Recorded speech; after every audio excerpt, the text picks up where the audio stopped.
Buenas tardes, mi nombre es Ángel Rojas y hoy vamos a hablar sobre la Declaración Universal de los Derechos Humanos, específicamente sobre los artículos 1, 3 y 19. Ahora, estos derechos humanos son prácticamente eso, un derecho que tiene cualquier ser humano a partir del momento en el que nace y este se establece por toda su vida.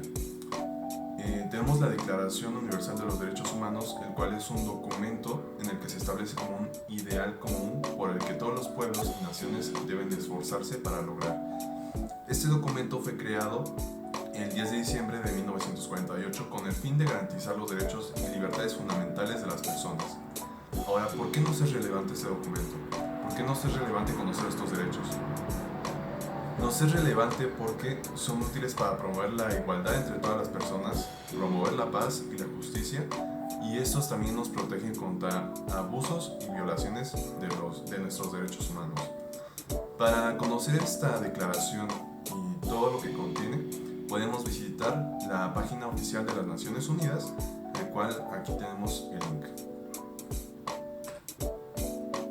Ahora, el artículo 1 dice: todos los seres humanos nacen libres e iguales en dignidad y derechos, y dotados como están de razón y conciencia, deben comportarse fraternalmente los unos con los otros. Ahora, este derecho nos habla justamente sobre la dignidad que tiene cada persona al momento de nacer. Tiene que estar en igualdad de libertades, de derechos y de condiciones personales como cualquier otro ser humano. Tenemos los casos existentes donde se promueve este derecho, el cual lo podemos ver a través de la protección de los derechos individuales en los Estados Unidos. ¿Por qué? Porque aquí se ha incentivado la libertad de expresión, la dignidad individual y se promueve el orden y el respeto de la ley. También tenemos campañas de valores familiares en Polonia. El gobierno polaco ha puesto énfasis en la importancia de los valores familiares.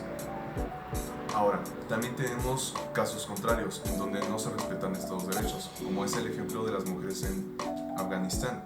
¿Por qué? Esto sucede a partir de que en 2021 el talibán tomó el poder de este gobierno y pues las mujeres han sido privadas de muchos de sus derechos, como la libertad de expresión, el derecho a la dignidad, el derecho a la igualdad, e incluso se les prohíbe a algunas mujeres pues tomar una escolaridad.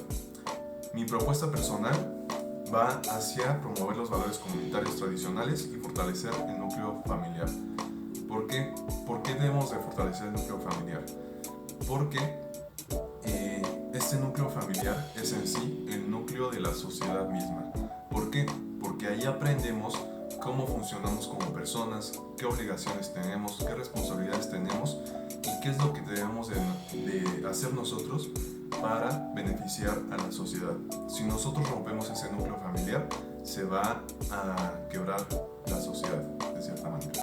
Y también podemos ver la responsabilidad personal.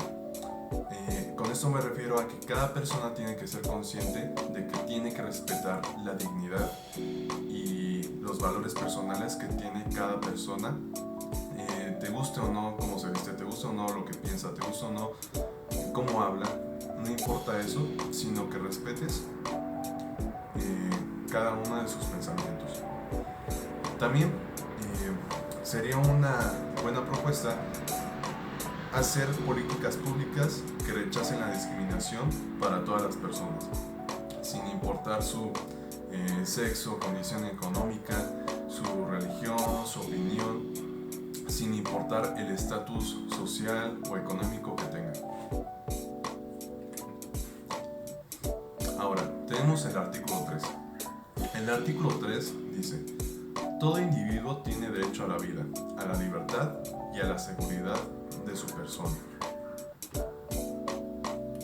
Ahora, tenemos casos existentes donde se promueve este derecho. Por ejemplo, las políticas conocidas como de mano dura que se han implementado contra el crimen en El Salvador. ¿Por qué? Porque este gobierno ha adoptado medidas estrictas para combatir las pandillas y el crimen organizado. Esto beneficia a la seguridad pública de todas las familias salvadoreñas, las cuales están en peligro a causa de grupos delictivos, del crimen organizado y demás.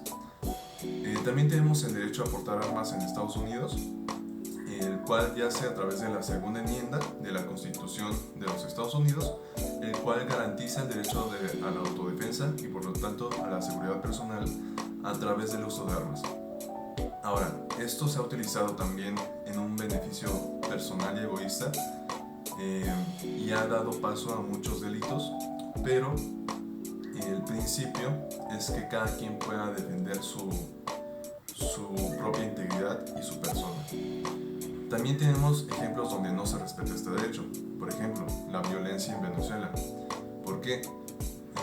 Últimamente hemos visto que la crisis económica y social en Venezuela ha llevado a un colapso de la seguridad pública, donde los ciudadanos no tienen garantías sobre su seguridad personal ni sus libertades básicas. Incluso se ha llegado a demostrar que el gobierno ha estado en contra de las personas que quieran rechazar ese gobierno, por así decirlo, y no acepten a su presidente o su gobernante, y esto pone en peligro sus propias vidas. También tenemos el ejemplo del aborto.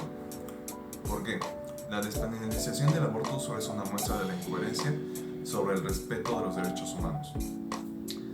Esto se debe a que se ha perdido de vista por mucho tiempo y de muchas maneras que un ser humano yace a través de la concepción.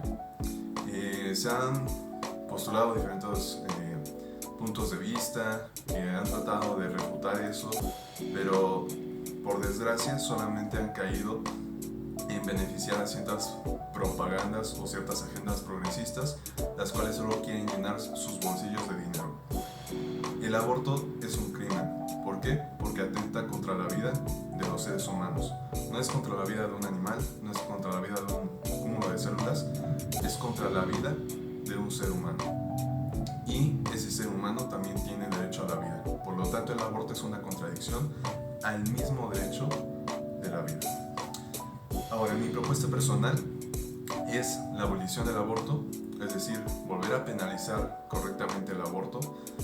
¿Por qué? Porque siempre han habido las excepciones a esa despenalización a través de que una persona pueda sufrir una violación o algún tipo de maltrato. En esos casos siempre ha estado la opción concebible de realizar un aborto, pero hoy en día justamente se ha llevarlo a la libertad personal, que cada quien tiene la libertad de realizar un aborto. Esto, en mi opinión, se debe de combatir. Ahora, también propongo que se puedan aplicar las leyes con rigor dentro de un marco legal que mantenga el orden. Esto siguiendo el cúmulo de evidencias, todo el peso de la ley, y que sea aclarado que una persona llegue a ser declarada culpable a través de que sea evidente. Ahora, vamos a hablar sobre el artículo 19. El artículo 19 dice: todo individuo tiene derecho a la libertad de opinión y de expresión.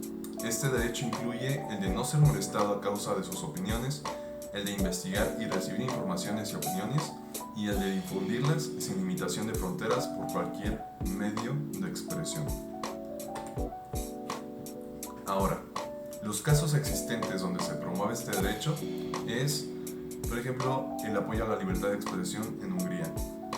Esto se debe a que el gobierno ha implementado políticas para proteger las voces que promueven la soberanía local, los valores familiares tradicionales y el cristianismo.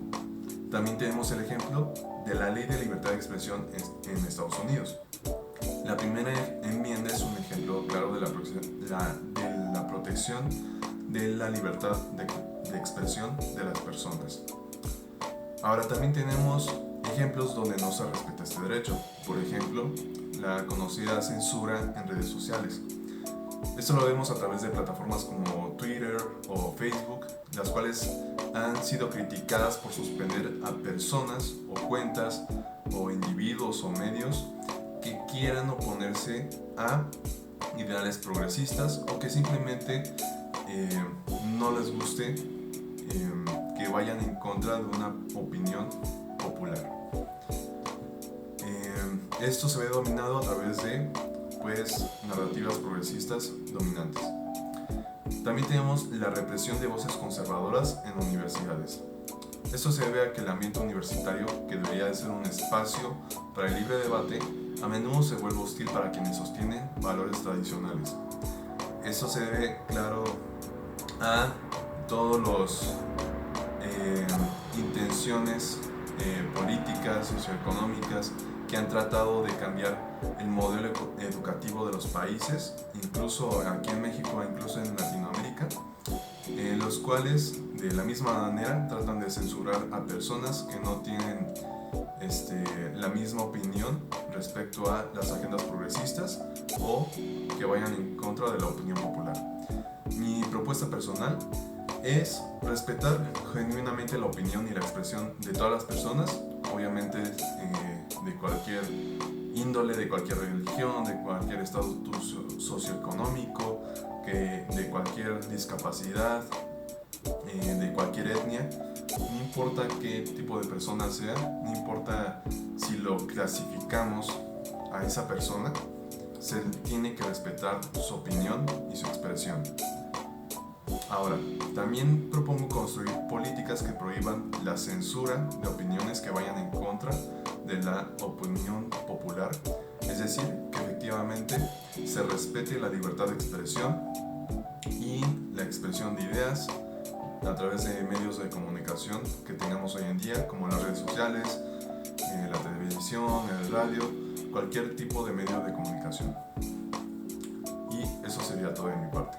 Muchas gracias.